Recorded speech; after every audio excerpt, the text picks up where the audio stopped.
আর এখানে মাথা ধরে না কোনো রকম এটা আমি মাথায় ঢুকাইতে মারি না, বুঝে যাই না আমার বিষয়টা হলো ধরেন একটা শুরুতে শুরু করেন ছাত্র নির্বাচন মানে এই যে বিশ্ববিদ্যালয়গুলো নির্বাচন চলতেছে, শেষ পর্যন্ত বিশ্ববিদ্যালয় একটার মাঝে বিএনপি ঠিক মতন ফাঁস করে নাই, গু হারা আসছে একদম। হ্যাঁ, তো হারার হরা দিয়ে বিএনপির কিছু ভাই বেড়াদার আছে হেতারা করতেছে তোরা জামাত, হ্যাঁ তোরা বহুত খারাপ মানুষ, তোরা এই যে বিশ্ববিদ্যালয়গুলোতে টিয়া টিয়া খাবাই এই ছাত্র এই আন্দোলনের কি কয় নির্বাচনটারে বানচাল করে আলোছো, 2 নম্বরই করে আলোছো, ইয়ালে শিবির জিতে গেছে না, তুই শিবির জিতার কথাই না। আচ্ছা গেল, এরপরে আইলো তারেক রহমানের বিষয়, তারেক রহমান দেশে আইতেছে না, কয়েকবার ডেট দেওয়ার পর আইতেছে না, আবার হিরি সেম গালি, তোরা আসলো জামাত একদম খারাপ, তোরা ভালো না। এই যে তারেক রহমান দেশে আইবো, দেশে যে না ইয়ে তোরা এলে বলি এই জামাত তোরা টেয়া খাবাই রেখছস, তারেক রহমান যেন দেশে না ইয়ে এন আমগো দোষ।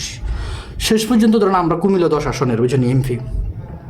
হিমিয়ার মনোনয়ন বাতিল হইবার যায় সম্ভাবনা বেশি, ঠিক আছে। হিয়ানো হ্যাঁ আমগো এই দোষ, তোরা জামাত, হ্যাঁ তোরা জামাত আমগোর ফাটির কি কয় মনোনয়ন বাতিল করার বলে টিয়া খাবার রাখছস, তোরা এত খারাপ তখন তো খারাপ আর কেউ হয় না, তোরা টিয়া খাবার রাখছস, টিয়া খাবারের কারণে আমগো এই যে কুমিল্লা 10 এমপির মনোনয়ন বাতিল হবার সম্ভাবনা বেশি। ভাই আমগো এত টিয়া জামাতের আমি বুঝে আই না, খালি জামাতে খালি সরকারের টিয়া খাবাই বিএনপিরে হটাই বলে নাকি ভাউরে, এত টিয়া যদি জামাতে থাকতো তাহলে জামাতে আওয়ামী লীগের টিয়া খাওয়াই তো,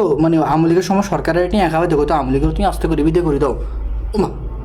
এত টিয়া হাতারে কি দিব, কিচ্ছু করার নাই তুই নয় আমা, তো টিয়া দিয়ে যদি একবার তারেক রহমানের ডেট হিস নামায় আইতো না,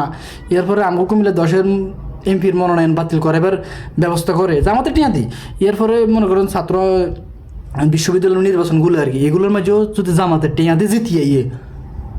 এত টিয়া তার হাইলোডা কই, সামনে তো জাতীয় নির্বাচন, হ্যাঁ না তো টিয়া দিয়ে জিতে যাবে কিন হতাশাবার কিছু নাই, আস্তে সব গঞ্জাম লাগিয়া যাইতেস।